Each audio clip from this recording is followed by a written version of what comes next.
Hello, everyone. Today, on Biographies of Immortal Beings, we will talk about Karl Marx, the forging of a revolutionary and the birth of an idea that changed the world. Karl Heinrich Marx was born on May 5, 1818 in Trier, and died on March 14, 1883 in London. He was a German-born philosopher, economist, historian, sociologist, political theorist, journalist, and socialist revolutionary. His name is, without a doubt, one of the most influential and controversial in modern history. His work not only constitutes a monumental and systematic critique of capitalism, but also laid the theoretical foundations for labor movements and revolutions that redefined the political map of the 20th century. Understanding Marx means diving into the turbulent intellectual and social currents of the 19th century, an era of industrial transformations, political upheaval, and the emergence of new social classes. His life, a pilgrimage of exile, poverty, and an almost superhuman intellectual dedication, is inseparable from the genesis of his ideas. Part 1.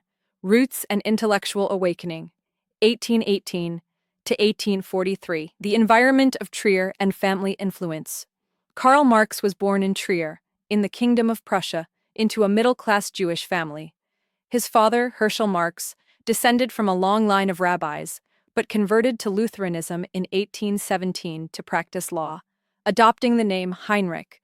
This conversion, more pragmatic than devotional, exposed young Karl to an environment of assimilation and the inherent tensions of Jewish identity in a predominantly Christian and conservative Prussian society. Heinrich Marx was a man of the Enlightenment, a Kantian who read Voltaire and Rousseau, and instilled in his son a critical spirit and deep humanism. Karl's mother, Henriette Pressburg, came from a prosperous Dutch Jewish family. She was the great-aunt of the founders of the Philips Company. Unlike her husband, Henriette remained more attached to her roots and was a figure of great affection, though with a more practical and less intellectual view of life.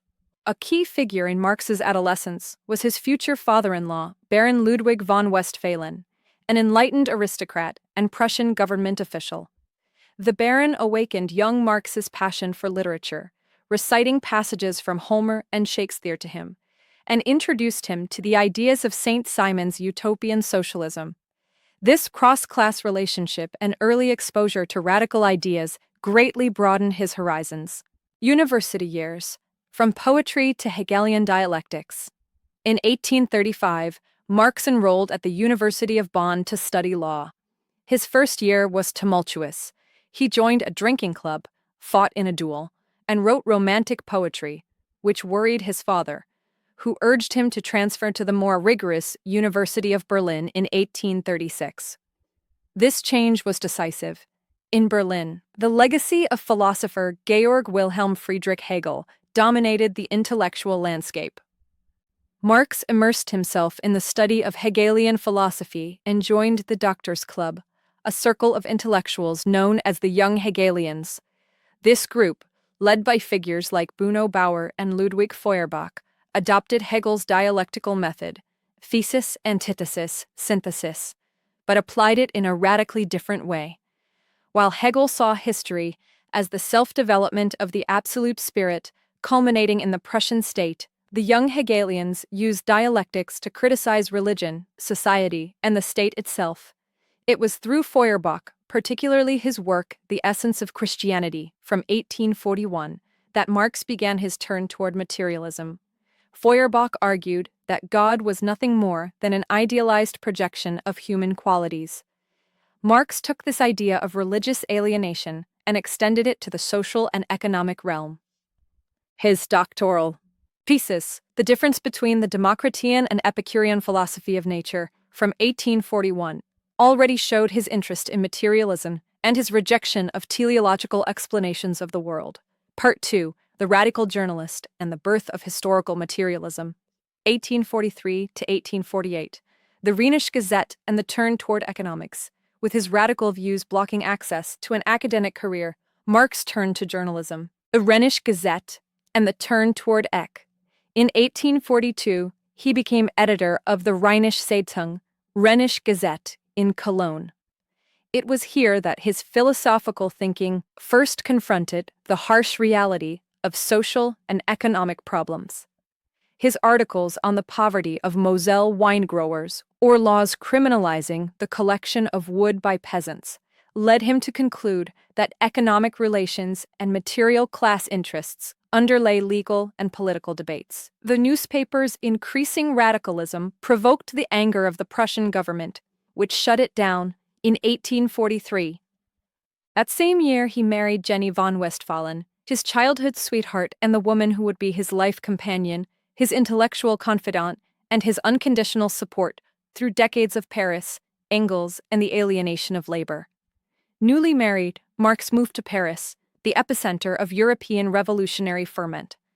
There he co-edited the German-French annals and immersed himself in the study of the French Revolution, utopian socialism, Proudhon, Saint-Simon, and British political economy, Adam Smith, David Ricardo. In Paris, in 1844, a transcendental encounter took place. He consolidated his friendship with Friedrich Engels. Engels, son of a wealthy textile industrialist with factories in Manchester, brought to the collaboration practical and detailed knowledge of the brutality of the capitalist factory system, which he had documented in his work The Condition of the Working Class in England. Their friendship became one of the most formidable intellectual symbioses in history. Engels would not only be co-author of many works, but also the main financial support for the Marx family throughout their lives. During this Parisian period, Marx wrote the economic and philosophic manuscripts of 1844. In them, he developed his theory of alienation. He argued that under capitalism, labor, which should be the quintessentially human activity, becomes a source of misery. The worker is alienated in 4 ways. From the product of his labor, what he produces does not belong to him, but to the capitalist. From the act of working, work is not voluntary or creative, but forced and repetitive. From his species being, from his own human nature, from his potential as a creative and social being, from other men. Capitalist competition pits workers against each other and separates them from capitalists. The materialist conception of history, expelled from Paris in 1845 at the behest of the Prussian government, Marx settled in Brussels.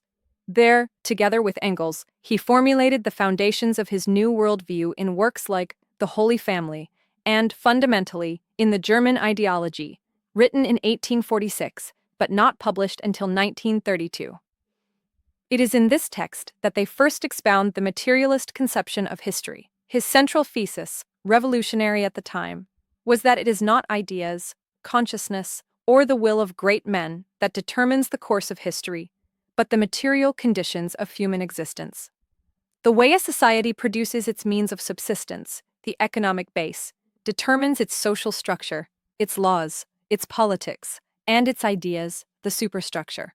History advances through the contradiction between productive forces, technology, labor, and relations of production, property relations, class division. When productive forces develop to the point of coming into conflict with existing relations of production, an epoch of social revolution opens. In his famous Theses on Feuerbach, Marx summarized his break with contemplative philosophy. The philosophers have only interpreted the world in various ways. The point is to change it. Part 3. The Revolutionary Agitator, 1848, and the Communist Manifesto. Workers of the World, Unite. In 1847, Marx and Engels joined a secret society of exiled German workers called the League of the Just, which soon reorganized under their influence as the Communist League. The League's Second Congress, held in London, commissioned them to draft a political program. The result, published in February 1848, was the Manifesto of the Communist Party, the most widely read political pamphlet in history. The manifesto is a work of overwhelming eloquence. It begins with the famous phrase, "A specter is haunting Europe, the specter of communism."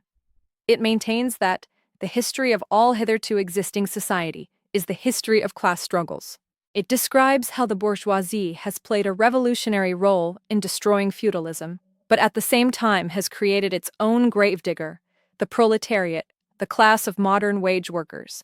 The manifesto predicts that the inherent dynamics of capitalism, the concentration of wealth, periodic crises, and the pauperization of the proletariat will inevitably lead to a revolution in which the proletariat will seize power and establish a classless society, an association in which the free development of each is the condition for the free development of all. The revolutions of 1848, the publication of the manifesto, coincided with the outbreak of a wave of revolutions throughout Europe. Marx returned to Germany to actively participate in the uprising, establishing the Neue Rheinische Zeitung, New Rhenish Gazette, in Cologne as an organ of radical democracy. However, counter-revolution triumphed. Marx was arrested, tried for incitement to rebellion, and acquitted by a popular jury after a brilliant speech of self-defense, and finally expelled from Germany in May 1849. After a brief and hostile stay in Paris, he embarked on what would be his final and definitive exile, London. Part 4. Exile in London. Poverty, Research, and Capital. Years of Misery and Resilience. The arrival in London in 1849 marked the beginning of the hardest period in the life of Marx and his family. They lived in absolute misery in a small apartment in Soho.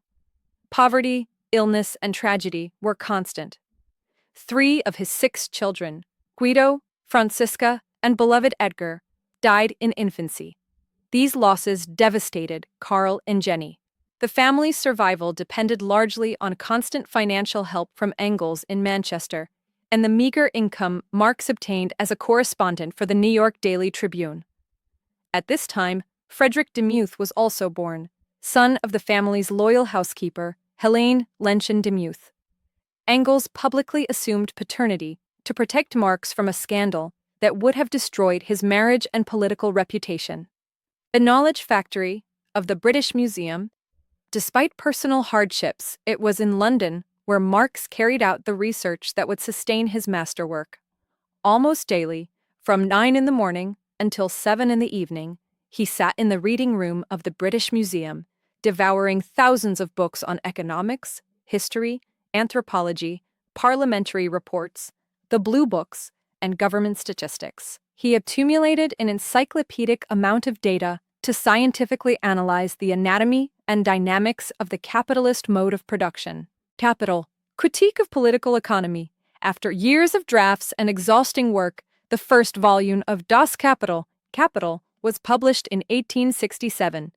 The second and third volumes, unfinished, were edited and published posthumously by Engels in 1885 and 1894, respectively. Capital is not just a book on economics. It is a monumental work that fuses philosophy, history, and sociology to unravel the laws of motion of capitalism. Marx begins his analysis with the basic cell of capitalist society, the commodity. He demonstrates that the commodity has a dual character, the use value, its utility, and an exchange value, its value in the market. This exchange value, he argues, is determined by the amount of socially necessary labor time for its production. One of his most original concepts is commodity fetishism. In capitalism, social relations between producers are masked and appear as relations between things, commodities, and money. The market acquires a life of its own, apparently natural and immutable, hiding the underlying exploitation. The core of his theory of exploitation lies in the concept of surplus value. The capitalist buys a unique commodity, the worker's labor power. The value of this labor power, the wage, is determined by the cost of its reproduction, food, housing, etc. However, the worker in his working day produces a value higher than his wage. That difference, that unpaid work, is surplus value, the source of the capitalist's profit and capital accumulation. Marx distinguishes between absolute surplus value, prolonging the working day, and relative surplus value, increasing labor productivity through technology.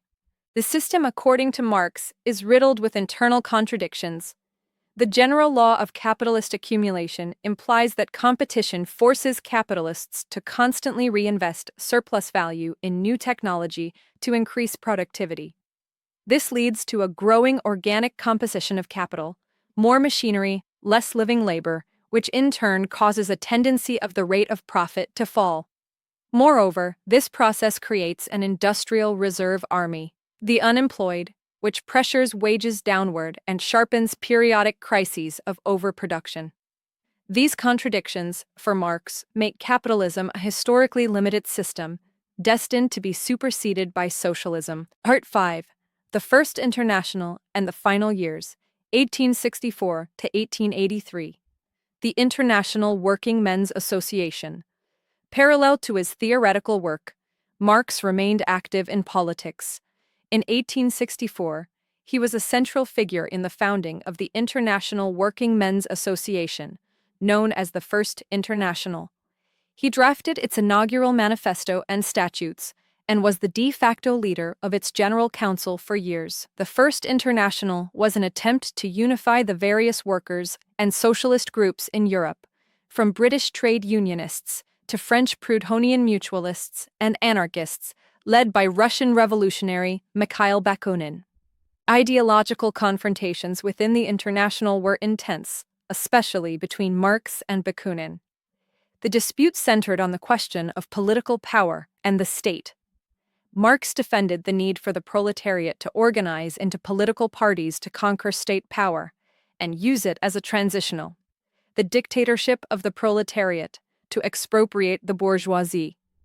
Bakunin, on the contrary, advocated for the immediate abolition of all state and defended revolutionary action through secret societies. The Paris Commune of 1871, a revolutionary workers' government that took power in the city for 2 months, was seen by Marx as the first historical confirmation of his theories. In his work, The Civil War in France, he analyzed it as the first example of a workers' state. However, the bloody repression of the Commune and internal conflicts with anarchists led to the weakening and eventual dissolution of the First International in 1876. Decline and posthumous legacy. Marx's final years were marked by chronic illness. He suffered from boils, liver ailments, and respiratory conditions, and sadness. The death of his wife Jenny in 1881, followed by that of his eldest daughter, Jenny Longuet, in 1883, left him inconsolable. Karl Marx died while sleeping in his armchair on March 14, 1883, at the age of 64. He was buried in Highgate Cemetery in London. At his funeral, before a small group of mourners, Engels delivered a speech that would become famous. Just as Darwin discovered the law of development of organic nature, Marx discovered the law of development of human history. ? His name will endure through the ages, and so will his work. Part 6. The Legacy of a Titan. Karl Marx's legacy is colossal and multifaceted. His ideas have been, and continue to be, a source of inspiration for millions of people and, at the same time, the object of the fiercest criticism. In politics, Marxism inspired most of the revolutionary movements of the 20th century. The Russian Revolution of 1917, led by Lenin, was the first attempt to build a state based on his principles, giving rise to the Soviet Union. China, Vietnam, Cuba, and other countries followed. However, the association of Marxism-Leninism with totalitarian regimes, the suppression of individual freedoms, and economic and human catastrophes has led to deep questioning and often visceral rejection of his ideas. In the social sciences, Marx's influence on sociology, history, economics, and political theory is undeniable and persistent. Concepts like social class, ideology, alienation, mode of production, and fetishism have become standard tools of social analysis, even for those who do not consider themselves Marxists. His method, historical materialism, evolutionized historiography, shifting focus from kings and battles to economic structures and social struggles. In philosophy, Marx represents a turning point in Western philosophy. His critique of speculative philosophy and his insistence on praxis, the unity of theory and practice, redefined the purpose of thought. Later currents, such as the Frankfurt School, Adorno, Horkheimer, Marcuse, and structural Marxism, Althusser, drew on his work to develop sophisticated critiques of culture, consumer society, and ideology in late capitalism. In the 21st century, facing growing economic inequality, global financial crises, job insecurity, and alienation in the digital age. Karl Marx's thought has experienced a remarkable resurgence. His critique of capitalism as an inherently unstable, exploitative, and crisis-prone system resonates with renewed force. Beyond the dogmatic interpretations of the past, Marx remains an indispensable interlocutor for anyone seeking to understand the contradictions of the modern world and dares to imagine the possibility of its transformation. His work offers no easy answers, but a powerful arsenal of critical tools for unraveling the complex dynamics of power, economics, and history.